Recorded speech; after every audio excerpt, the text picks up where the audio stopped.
Studio kiyya yookaan keekii.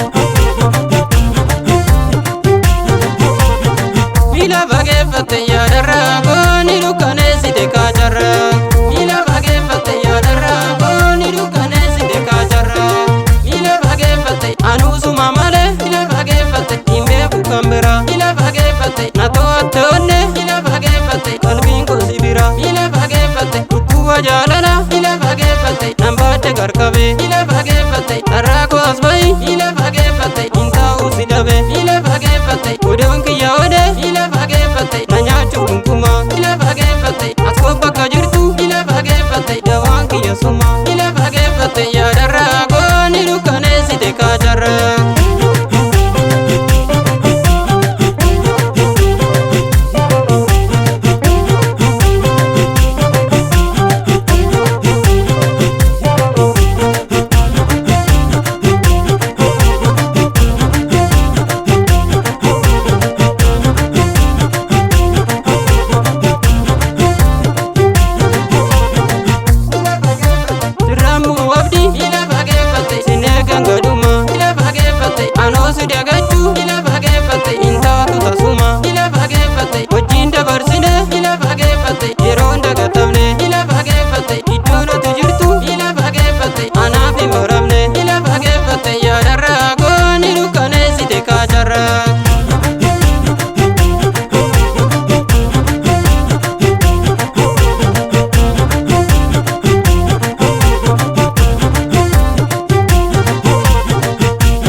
Namne wali sorane jiru jalala isa wata fimiya arrazon undu falae oenda barsa jira guyo tabjay isa jalala nabane arradi misena tionera mani bariye orma fodifu kiya dubana ina tisene gani alkani gujaro re yaddo jalala tu nanyata chichire rabbi jedeni dufta wakayo Kofatu danga sahire Afagane Ormatane Wosombeki Gargarbane Urinara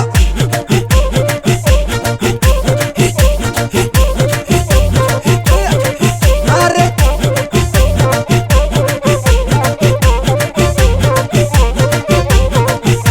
Abdin kabucha ranko Fagate tida ranko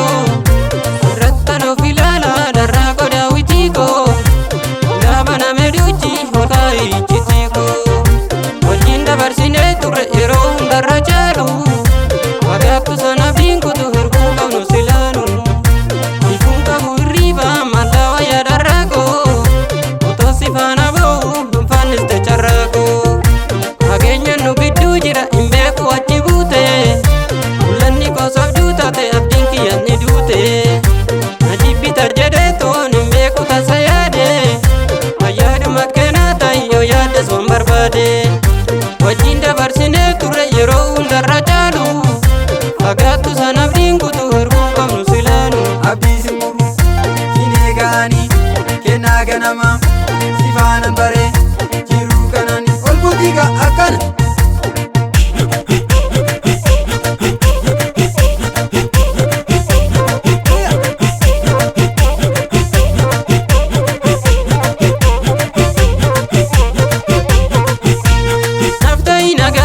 Inarginama badani nyaane kuganama gammadi jiradu yeroo gaarii sirra arguun fedhu qabda faari ndagane wada kankaleessa galma jaalala qabda honne keessa gammadi jiradu yeroo gaarii sirra safari